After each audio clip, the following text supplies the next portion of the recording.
What do you get when you combine ancient cooking methods with China's most common food? A delectable Cantonese dish and a Hong Kong favorite called bo zai fan, or clay pot rice. I wish we cooked rice like this. You can? Yeah, I know. Hey guys, we're here in the West Village, about to head to Clay Pot NYC, and I'm here with food blogger Ewa Huang. Now, we're about to see a classic Hong Kong style dish called clay pot be made. And clay pot is a perfect dish for a freezing day like this, as it's traditionally eaten in the fall and winter in Hong Kong and Guangdong. It really warms you up, especially on these chilly days. So let's go inside and see how it's made.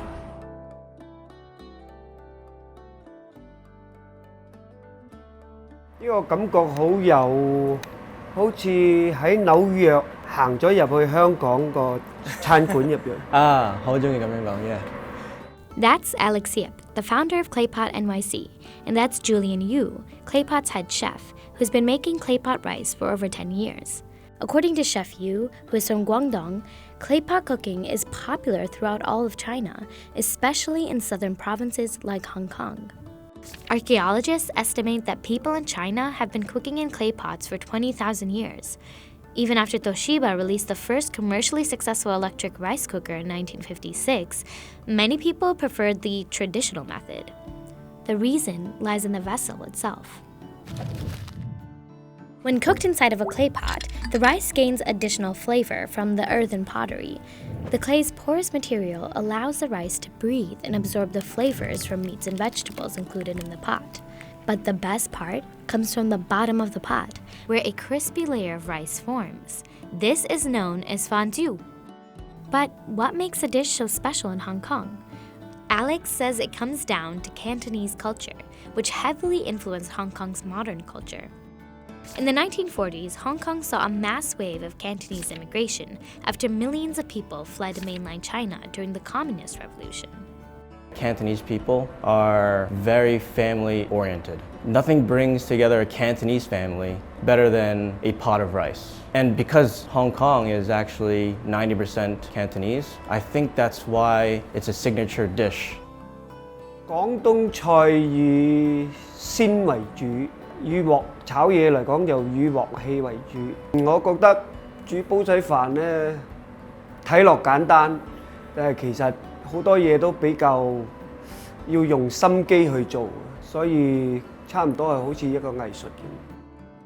So in Hong Kong, especially on Temple Street, you'll find just restaurants dedicated to just clay pot, and they will have like 60 plus variety of toppings. Like you can get anything you can imagine essentially on it, like fish head, liver. There's like endless arrays of topping because you can get so many different flavors because each meat is so different and flavors the rice differently. But in Hong Kong, it's usually cooked over like a charcoal fire, and you'll sit at like a crowded table with usually other people with you. You smell the clay pot, you hear like the sizzling, and it's just like a very true, authentic Hong Kong experience. When opening Clay Pot NYC, Alex wanted to bring Hong Kong tradition to New York City with a modern twist. I grew up in Chinatown.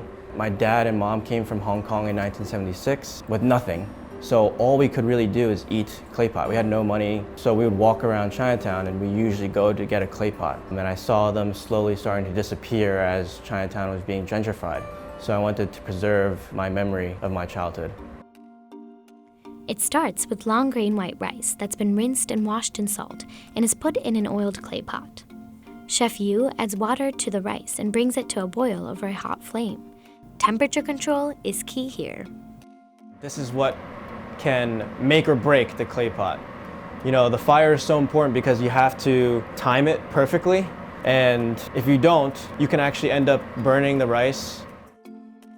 It's also crucial that the pot sits still while the rice is cooking. Otherwise, it will disrupt the fondue from forming. This is where clay pot cooking relies on the human senses, particularly sight, hearing, and smell. First, Chef Yu tilts the lids so he can see when the water is boiling.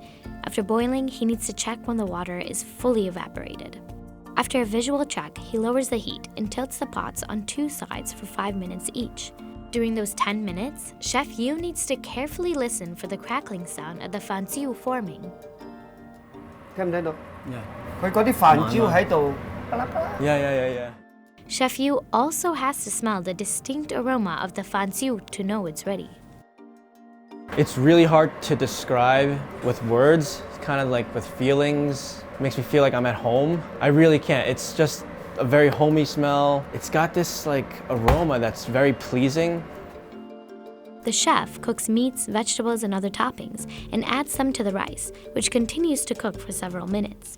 This is the part when the rice is actually breathing in all of the flavors. Before serving, final garnishes like soy sauce and scallions are added on top.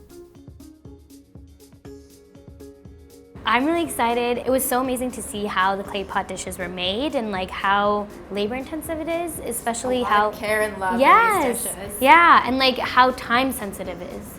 So the sauce that he's drizzling on is like a sweet soy sauce. It's house made here, but it's not as salty as regular soy sauce is.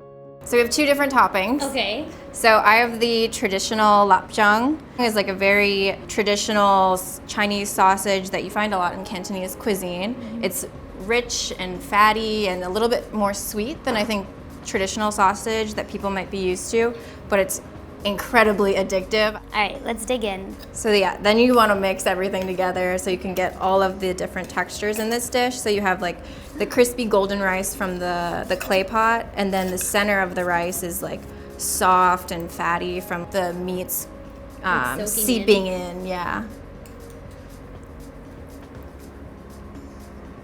What do you think? It's so good. I'm a lover of rice, but this, it's like all the different textures in a rice. Like it's not only soft and tender, but then you get the crispy rice from the bottom. And then also I really am enjoying the sauce that he just drizzled on. It's sweet, yet not too sweet, and then it's like, it just adds a lot of dimension to the flavor. So if this is your first time eating clay pot, I would definitely recommend going lapjang if you eat pork. If not, I think eel is a really great as well because they add a lot of like flavor to it. If you're vegan, vegetables, tofu, and you'll still get a lot of flavor too because you can add ginger scallion sauce, you can add the sweet soy sauce, so you won't be missing out on anything. In the ginger scallion sauce, it's really just ginger, scallion, salt, oil. It's very classic Cantonese sauce that you find in a lot of different dishes. I think I'm more on like the salty, savory when it comes to like my dinner dishes and like rice dishes. So I think I'm someone who would definitely put a lot of this ginger scallion sauce into the dish.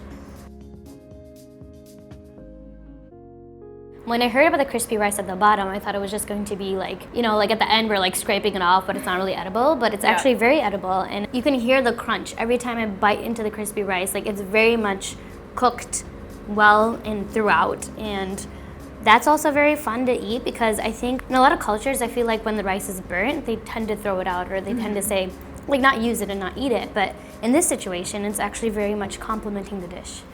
It's a really comforting, casual dinner dish. It's something that you can eat with friends. It's something you can eat on your own. You can get like a bunch of different clay pot dishes with your friends to all try different toppings. So it's just a very communal type of cuisine. If you're cold and just hold the clay pot. But be careful because when it first comes out, it is very hot. So maybe at the end. So maybe at the end, but don't touch it right away, just at the end. Yeah.